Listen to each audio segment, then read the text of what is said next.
नमस्कार. MPSC police भरती आणि सरळ सेवा करणाऱ्या पोट्ट्यांनो, बघा, या व्हिडिओमध्ये मी तुम्हाला आज काही पॉलिटीचे कलम सांगणार आहे आणि ते लक्षात कसं ठेवायचे याची भन्नाट आणि जबरदस्त ट्रिक पाहणार आहे. त्यामुळे सर्वांनी व्हिडिओ शेवटपर्यंत पहा. ज्याला पाहायचं नसेल त्यांनी आताच निघून गेलं तरी चालेल. जे सिरियस नाहीत त्यांनी आताच निघून गेलं तरी चालेल. मात्र जे सिरियस आहेत त्यांनी व्हिडिओ शेवटपर्यंत बघा, कारण जबरदस्त ट्रिक्स केलेले आहेत. बघा, आता भाग 3 मध्ये मूलभूत हक्क आहेत. बघा, पॉलिटीचे भाग 3 आहे, त्यामध्ये मूलभूत हक्क आहेत आणि हे आपण कोणाकडून घेतले तर USA कडून, म्हणजेच अमेरिकेकडून घेतले. बघा, USA म्हणजेच काय? America, United state of America. बघा, कलम 12 ते 35 दरम्यान मूलभूत हक्क आहेत. किती? 12 ते 35. मात्र ॲक्च्युअल मूलभूत हक्क हे बघा, भाग 3 मध्ये 12 ते 35 दरम्यान कलम आहेत. मात्र मूलभूत हक्क, त्यामध्ये मूलभूत हक्क कलम 14 ते 32 दरम्यान आहेत. बघा, किती? कलम 14 ते 32 दरम्यान हे येते, लक्षात ठेवा. बघा, आता 12 काय महत्त्वाचं नाही. 12 मध्ये राज्यसंस्थेची व्याख्या दिलेली आहे. फक्त त्यामध्ये मग राज्यसंस्था कोण कोण येतात? ग्रामपंचायत ते संसद, खाजगी संस्था सुद्धा येतात काही. मात्र सहकारी संस्था आणि BCCI तसेच न्यायालय येत नाहीत. फक्त येत काय नाही तेवढं लक्षात, तेवढं फोकस करा. राज्यसंस्थेच्या व्याख्येत सहकारी संस्था येत नाही, BCCI येत नाही आणि न्यायालय येत नाहीत, एवढं लक्षात ठेवा. ट्रिकसाठी असं लक्षात ठेवा, बारामती न्यायालय येत नाही, म्हणजेच राज्यसंस्थेच्या व्याख्येमध्ये बारामती न्यायालय येत नाही, असे ट्रिक्स लक्षात ठेवा. बारामती न्यायालय का म्हणलं? कारण कलम 12 नुसार आहे ते सगळं राज्यसंस्थेची व्याख्या. त्यानंतर कलम 13. बघा, कलम 13 ती जर खूप भन्नाट ट्रिक्स केलेली आपण. कलम 13 काय? मूलभूत हक्काशी विसंगत, म्हणजेच मूलभूत हक्कांचे मुस्कटदाबी करणारे कायदे. बघा, आता मुस्कटदाबी का म्हणलं मी? कारण मुस्कटदाबीचा जो यम आहे, यम मुस्कटदाबी आपण इंग्लिशमध्ये लिहिलं तर असं यमने सुरुवात होती आणि तो जो यम आहे हा इंग्रजी अल्फाबेटनुसार 13 नंबरला येतो. म्हणजे ABCD नुसार यम हा 13 नंबरला येतो. म्हणजेच कलम 13 काय? मग मूलभूत हक्काची विसंगत, म्हणजेच मूलभूत हक्कांची मुस्कटदाबी करणारे कायदे हे न्यायालयाला रद्द करता येतात. म्हणजे कसं? संसदेने एखादा कायदा केला मूलभूत हक्काशी आणि तो जर नागरिकांच्या त्या कायद्यामुळे नागरिकांच्या मूलभूत हक्कावर गदा येत असेल तर न्यायालय असा कायदा रद्द करू शकते. त्यानंतर कलम 14. बघा, कलम 14 काय? कायद्यासमोर समानता. कलम 14 काय आहे? कायद्यासमोर समानता. तर राज्यघटनेत असं सांगितलेलं आहे, एखादा श्रीमंत असो किंवा एखादा गरीब असो, दोघेही कसे असतील? कायद्यासमोर समान असतील. तर आपण श्रीमंत आणि गरीब म्हणण्यापेक्षा इथे काय म्हणू आपण? एखादा आम आदमी असो किंवा एखादा डॉन असो, दोघेही कायद्यासमोर कसे असतील? समान असतील. आता आम आदमी आणि एखादा डॉन असंच का म्हणलं मी? कारण आम आदमीची सुरुवात A ने होते आणि डॉनची सुरुवात D ने होते आणि A हा ABCD नुसार 1 नंबरला येतो आणि डॉनचा D ABCD नुसार 4 नंबरला येतो.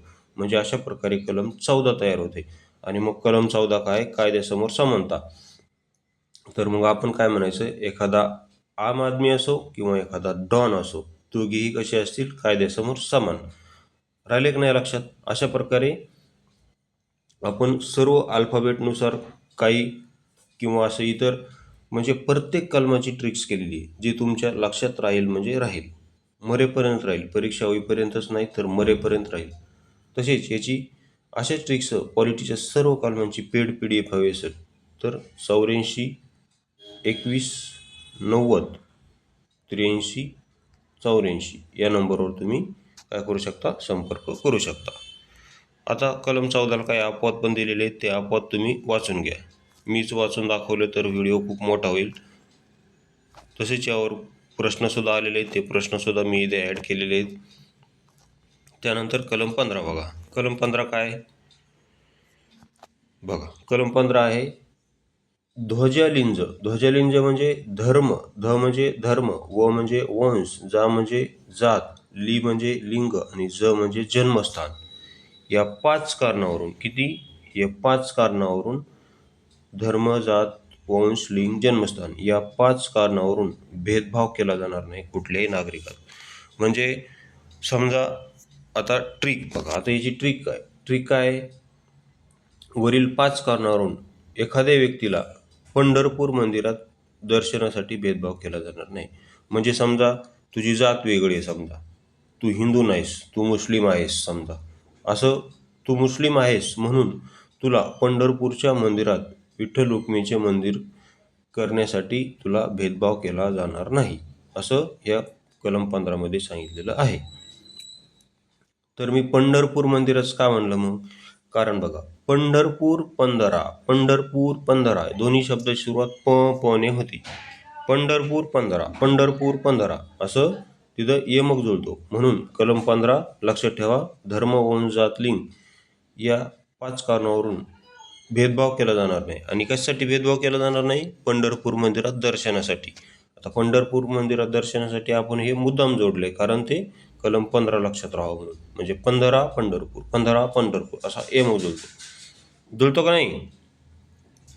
जुळतो. 15 पंढरपूर असा एमक जुळतो. आणि ते जुळवला तर आपल्याला परीक्षेमध्ये उत्तर आन्सर चांगले आपले बरोबर येते आणि आपला 1 मार्क तिथे जुळतो. बघा आता कोणती जोडी अयोग्यरित्या जुळलेली आहे बघा. तिथे यमक जुळला की आपली इकडे जोडी पण आपल्याला व्यवस्थित जुळवता येते आणि मग आपल्याला मार्क पडतो. हे इथे लक्षात ठेवा. बघा आता भेदभाव करण्यास मनाई, कलम 15 बरोबर आहे. आताच पाहिलं आपण.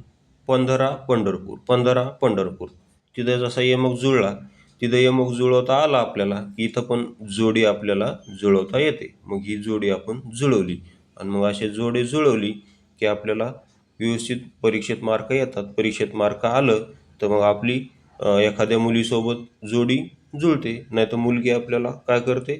जोडी जुळवण्यास नकार देते. कारण तू नापास झालेला असतो. तू नापास झाल्यावर मुलगी पण दुसऱ्यासोबत जोडी जुळवते, हे पण लक्षात ठेव. त्यामुळे मी जे ट्रिक सांगतोय ते व्यवस्थित लक्ष देऊन ऐक आणि त्याची PDF सुद्धा घे. PDF एवढी स्वस्त आहे की त्याच्यामध्ये 2 मोबाईल रिचार्ज होतील, एवढी स्वस्त आहे PDF.